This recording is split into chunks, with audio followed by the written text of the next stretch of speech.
வணக்கம். தமிழ் உறவுகளுக்காக அரசியல் சார்ந்த சில கருத்துக்களை இதனூடாக இந்த காணொளி மூலமாக நான் சொல்லலாம் என்று நினைக்கின்றேன். இன்றைய காலகட்டத்திலே ஒரு புதிய ஜனாதிபதி தேர்தல் நடக்கும் காலங்களை நெருங்கி கொண்டிருக்கிறபடியினால் அனைத்து அரசியல் கட்சி தலைவர்களுக்கும் அனைத்து அரசியல் சார்ந்த அக்கறையுடையவர்களுக்கும் எங்களுடைய பொது தமிழ் உறவுகளுக்குமாக இந்த காணொளியை நான் பதிவிடுகிறேன். விசேஷமாக இந்த ஜனாதிபதி தேர்தலிலே பல்வேறுபட்டவர்கள் போட்டியிடுகின்றபடியினால் பிரதானமாக 3 பிரதான வேட்பாளர்களை ஓரளவுக்கு எதிர்பார்க்க முடியும். ஆனாலும் 2 வேட்பாளர்களுக்கு இடையிலே கடும் போட்டி நிகழும் என்பதை நாங்கள் காணக்கூடியதாக இருக்கும். விசேஷமாக சஜித் பிரேமதாச ரணில் விக்ரமசிங்கே அவர்களுக்கு இடையிலே கடும் போட்டி நிகழக்கூடிய வாய்ப்புகள் இருக்கிறதை நாங்கள் உணரக்கூடியதாக இருக்கின்றது. இருந்தாலும் அரசியல் கட்சி தலைவர்களும் சரி மக்களும் சரி தெளிவாக இருக்க வேண்டும் என்பதற்காக நான் இந்த காணொலியை பதிவு செய்கின்றேன். எங்களுடைய மக்கள் அடிக்கடி அரசியல் தலைவர்கள் விலை போவது வழக்கம். இன்றைக்கு இந்த கட்சி தலைவரோடு சந்திப்பார்கள், பேசுவார்கள், நாளைக்கு அந்த கட்சி தலைவரோடு சந்திப்பார்கள், பேசுவார்கள். ஆனால் வெளியில் வர்ற செய்தி என்னென்று சொல்லி சொன்னால் அவர்களுடைய தேர்தல் விஞ்ஞாபனங்கள், அவர்கள் என்ன ஜனாதிபதியினுடைய கொள்கை என்றதை நாங்கள் அறிகிறதுக்காக சென்றோம், அவர்கள் என்ன வாக்குறுதியை எங்களுக்கு அளிக்கிறார்கள் என்றதற்காக நாங்கள் பொதுவாக எங்களுடைய கட்சி சுதந்திரத்தின்படி நாங்கள் சந்தித்து வருகிறோம், சென்று வருகிறோம் என்று சொல்லுவது வளமையான தகவல்களாக இருக்கிறபடியினால் பணத்துக்கு அநேகமானவர்கள் விலை போகிறது இயல்புதான், வழக்கம்தான். ஆனாலும் மக்கள் உங்களை நம்பி தெரிவு செய்திருக்கிறபடினால நீங்கள் மக்களை தொடர்ந்து ஏமாற்றி இல்லாத மக்களுக்கு துரோகம் செய்யாமல் எல்லா தமிழ் அரசியல்வாதிகளும் தமிழ் அரசியல் கட்சி தலைவர்களும் மக்களை சரியான முறையில் வழி நடத்துங்க, சரியான பாதையில் கொண்டு போங்க. யாரை ஜனாதிபதியாக வருவார் என்பதை நீங்கள் அறிஞ்சு கொண்டு ஓரளவுக்கு விளங்கும் யார் பக்கம் பலம் இருக்குது, யார் வரக்கூடியவர் என்று சொல்லி தெளிவாக விளங்கும் ஓரளவுக்கு. ஆனபடினால அங்கேயும் இங்கேயும் கொண்டே அவர் வருவார், யார் வந்தால் செய்வார், யார் வந்தால் செய்ய மாட்டார். அப்போ இதுக்கு முன்னுக்கு இருந்தாக்கள் செய்திக்கினமா செய்யலையா, எத்தனை தடவை எங்களை ஏமாற்றினவர்களும் இருக்கிறார்கள். ஆனால் புதியவர்களுக்கு சந்தர்ப்பங்களை கொடுத்து அவர்கள் மூலமாக சில காரியங்களை அவர்கள் மூலமாக நாங்கள் சாதிக்க முடியுமா என்ற காரியத்தை பார்க்கலாம் என்று நான் தனிப்பட்ட என்னுடைய கருத்து. ஆனால் மக்களை அங்கொன்றும் இங்கொன்றுமாக அங்கேயும் இங்கேயும் அரசியல் கட்சிகள் நீங்களே உங்களுக்குள்ளேயே பிரிவினைகள் இருந்து உங்களோட கட்சிகளுக்குள்ளேயே ஒற்றுமை இல்லாமல் உங்களோட கட்சிகளுக்குள்ளேயே பல்வேறுபட்ட கோரிக்கைகள் இருக்கின்றது. ஒரு ஆள் ஜனாதிபதி தமிழ் பொது வேட்பாளர் வேணுமன்றீங்க, ஒரு ஆள் தமிழ் பொது வேட்பாளர் வேணாமன்றீங்க. அப்போ நீங்கள் இப்படி என்று சொல்லிச்சுன்னா உங்களோட மக்களை எப்படியாப்பா நீங்கள் வழிநடத்த போகிறீங்க? எப்படி மக்களை நீங்கள் சொல்ல போகிறீங்க யாரை நாங்கள் ஜனாதிபதியாக தெரிவு செய்கிறேன்னு சொல்லி?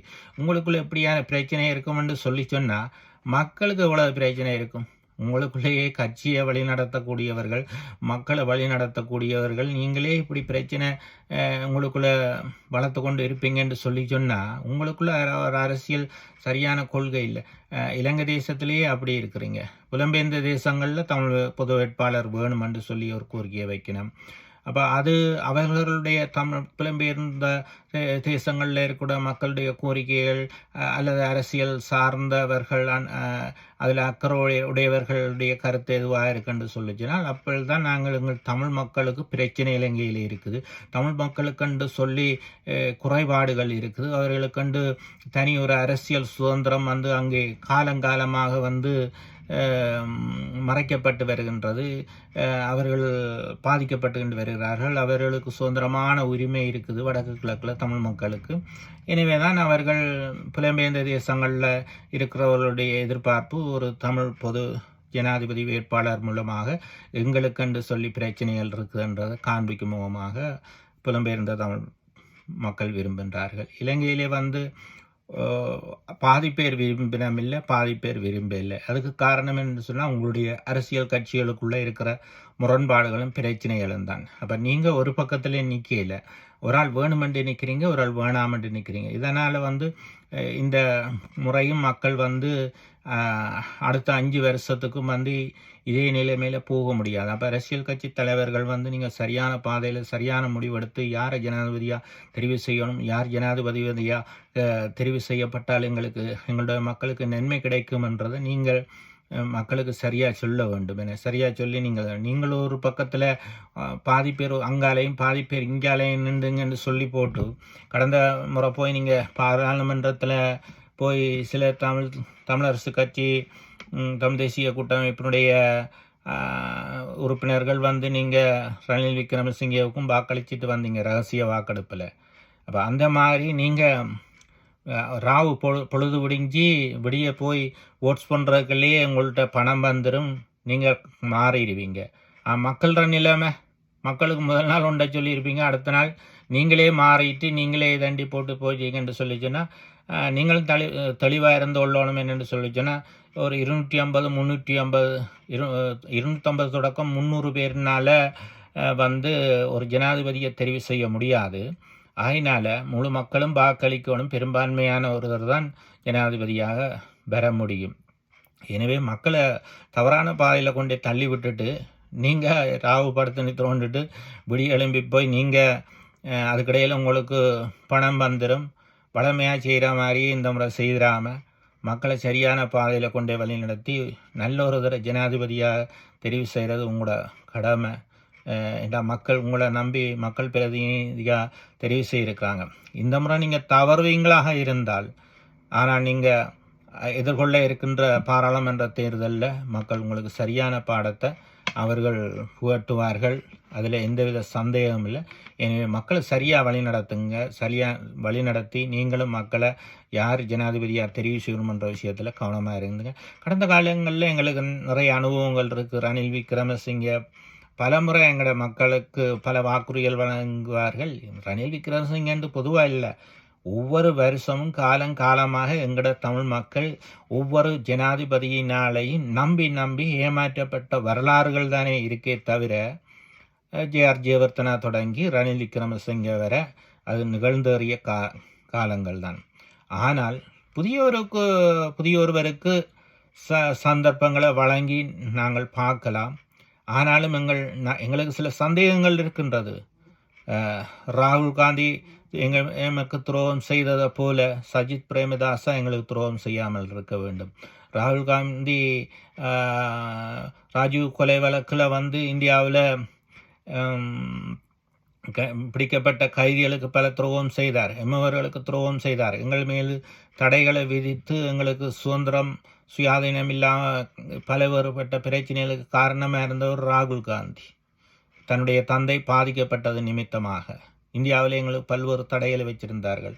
ஆனால் அதே போல சஜித் பிரேமதாசாவுடைய தந்தையாரும் எங்களுடைய போராட்டத்தின் நிமித்தமாக ஒரு பாதிப்புக்குள்ளானவர் தான். ஆனாலும் இதை மனதில் வச்சு அவர் எங்களுடைய மக்களுக்கு துரோகம் செய்யாமல் இருக்கணும். அப்படி அவர் செய்யணும் என்றதை நாங்கள் நம்புகிறோம். நான் இதில் யாருக்கும் சஜித்துக்கு அழியுங்கோ அல்ல ரணிலுக்கு அழியுங்கோ, நாமலுக்கு அழியுங்கோ, அனுரகுமார திசாநாயகோ அழியுங்கோ என்று சொல்லி நான் இதில் எதுவும் சொல்லல.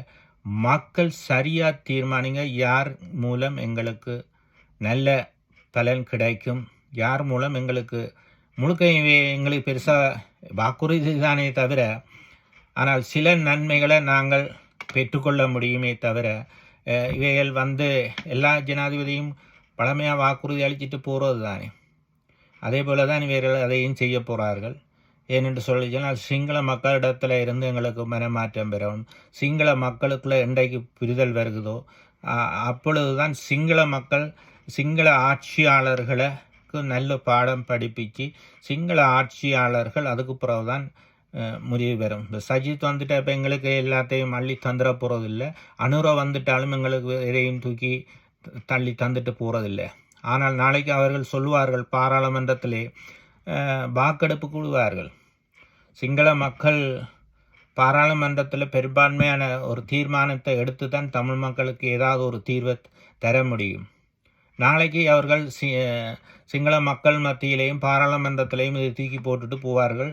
நீங்கள் வைக்கிற கோரிக்கைகளும் நீங்கள் வைக்கிற நிபந்தனைகளும் தவிடுபொடியாக போகும். இது நாங்கள் கண்ட வரலாறு, காணப்போகிற வரலாறு.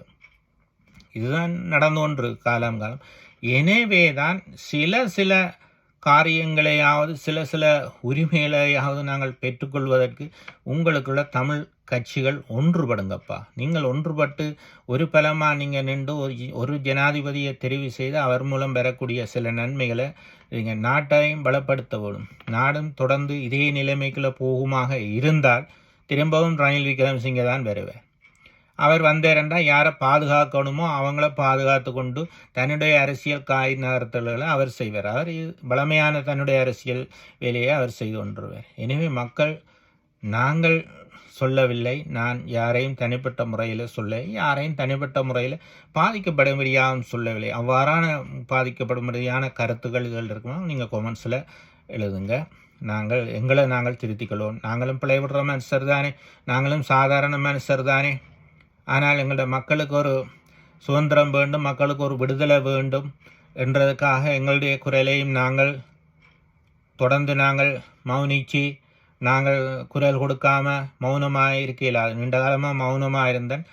தொடர்ந்து நாங்கள் எங்களோட குரல்களை எங்களுடைய மக்களுக்கு சார்ந்து அரசியல் கட்சிகள் சார்ந்தும் நான் குரல்களை கொடுக்க வேண்டிய உரிமையும் எனக்கு இருக்கின்றது. அந்த வகையில் எங்களுடைய தேசத்தில் நான் பாதிக்கப்பட்டு பல்வேறு அரசியல் நடவடிக்கைகளையும் ஈடுபட்டு சிறையும் சென்று தான் இப்பொழுது எங்களுடைய உயிரை பாதுகாத்து கொண்டு நாங்கள் இருக்கின்றோம். சுவாதீனமாக அரசியல் கருத்துக்களை சொல்கிற எல்லாருக்கும் உரிமை உண்டு, அந்த உரித்துடையோடு சொல்கிறோம். ஆனால் நீங்கள் தவறுகள் பிழைகள் இருக்குமா இருந்தால் சொல்லுங்கள், எங்களை நாங்கள் திருத்திக் கொள்கிறோம். தொடர்ந்து என்னுடைய காணொலியை நீங்கள் பார்க்கும் பொழுது இவ்வாறான அரசியல் சமூகம் சார்ந்த கருத்துக்கள் தொடர்ந்து காணொலி ஊடாக நான் வெளியிடுவேன். தொடர்ந்து நீங்கள் இந்த காணொலிகளையே பாருங்கள், என்னுடைய சேனலை சப்ஸ்கிரைப் பண்ணுங்கள், பெல் பட்டனையும் கிளிக் பண்ணுங்கள். தொடர்ந்து இந்த காணொலியை பாருங்கள். நன்றி, வணக்கம், விடைபெறுகிறேன். மீண்டும் ஒரு காணொலியில் சந்திப்போம்.